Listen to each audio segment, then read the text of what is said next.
Okay, whatever. I've been thinking lately about, uh, uh,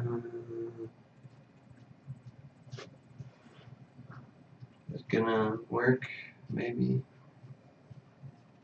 There we go. So I've been thinking lately about how do we become the best that we can be?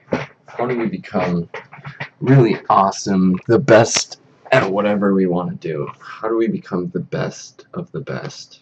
How do we become the best runner, the best scientist, the best writer, the best artist, the best fighter, the best trainer, the best fisherman, whatever it is? How do we become the best of the best? And I don't know. I have no idea. And I am not going to ever do it. And I don't know what other people have that I lack, but I do not have the ambition to be the best of the best at anything. I have no ambition of being number one in any scenario whatsoever. However, contrary to that fact, I have an extreme want, an extreme need to be extremely good, above average at many, many, many things. So I hear a lot of my inspirational people that I read about or watch or listen to, and they all talk about these different modes of action that you need to become. You have to find your element to become the best. You have to kind of pick this thing and become the best at it. Follow it for life. It becomes your life. And that freaks me out, to be honest, because I get bored easily and there's nothing that I can do. There's nothing I've ever come across that I would want to do every day.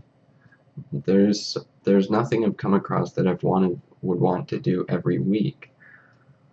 I would want to be extremely diverse, have multiple hobbies, multiple professions, multiple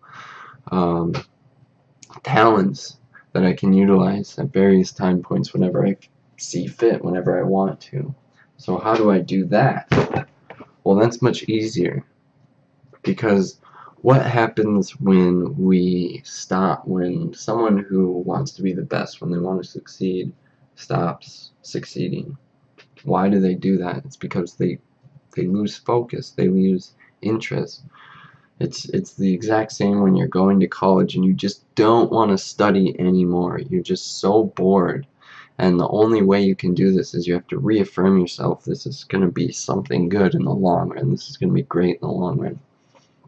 Instead of doing that, when you get bored, pick something else up. So you're fucking sick of studying. You're sick of writing down equations and looking shit up on Wikipedia and finding the stupid source at the bottom of the page and not even reading that, just fucking finishing it because you need to get a grade, an arbitrary grade, so you can get a job, so you can get...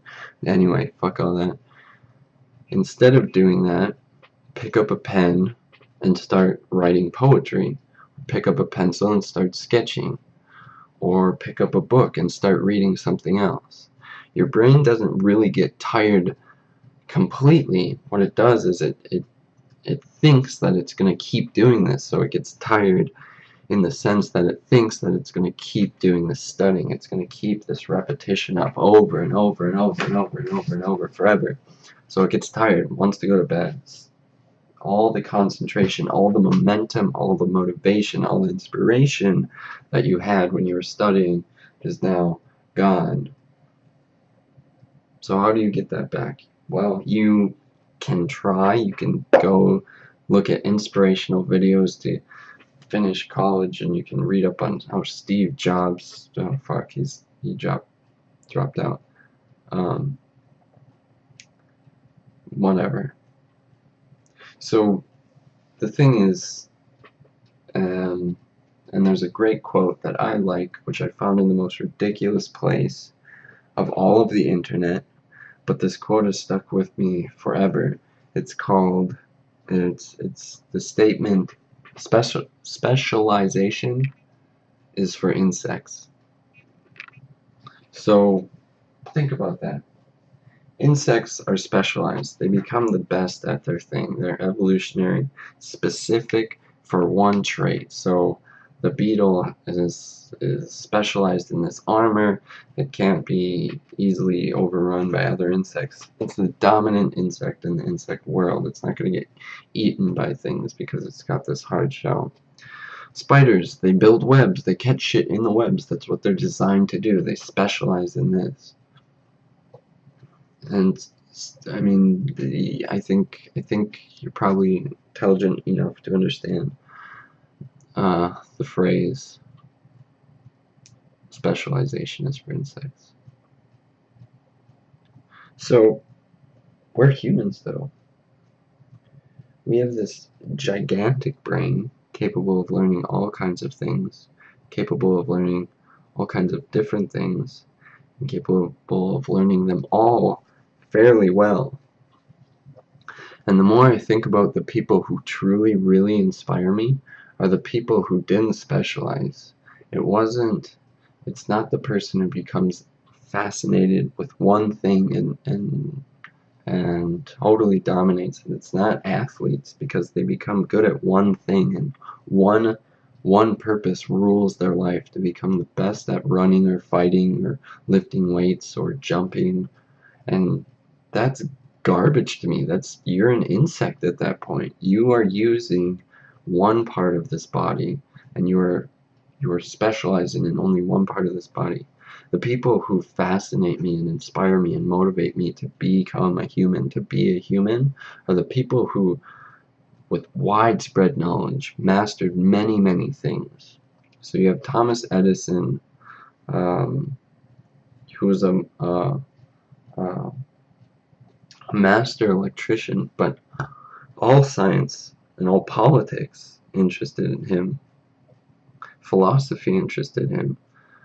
He didn't specifically go into electricity only. Electricity was his main outlet, but there are all kinds of things. Da Vinci, a great, fascinating artist, but an inventor as well, a genius in his own right, but they did not specialize. Newton can be looked at as a scientist, and he's always regarded as a physicist, but he did so many things within science. It was the entire world is what he was interested in. It wasn't just one thing. He wasn't just interested in trying to make gold from lead.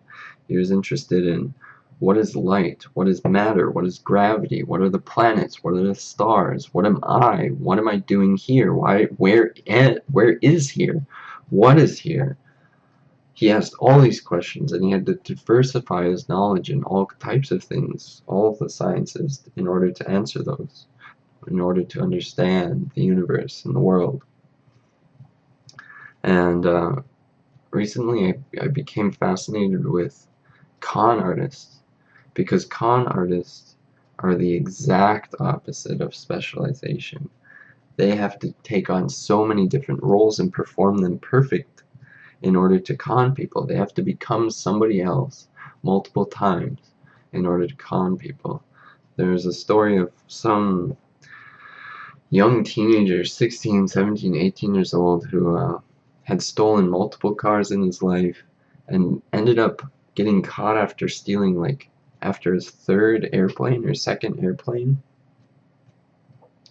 This kid stole an airplane under the age of 18, I believe. Don't quote me on any of this, because I don't remember where I heard it or when I heard it. But he flew it. So somehow this kid knew how to fly a plane by the age of 18. And there's the famous con artist that did open heart surgery, and he was never a doctor, never went to medical school. These are the people. I don't necessarily want to be a con artist. It would be fun. And I don't necessarily think that since it's illegal that it's bad, but if you're hurting somebody, I guess it's not good. And whoever's plane that was that he stole, yeah, whatever. Anyway, not saying I want to be a con artist, but these people are the epitome of not specializing. They branch out they diversify and they strengthen their ability to understand multiple things, multiple ideas and paradigms and, and ideologies, fields of study. So I think that's something to think about when the next time someone tells you or asks you, what do you want to do when you grow up? You can say all of it. You don't have to pick one thing. And the people who think that, oh, I love my job because I'm a writer, I get to do what I love. Yeah, I believe you. I also believe at some point you say, I don't know if I want to be a writer.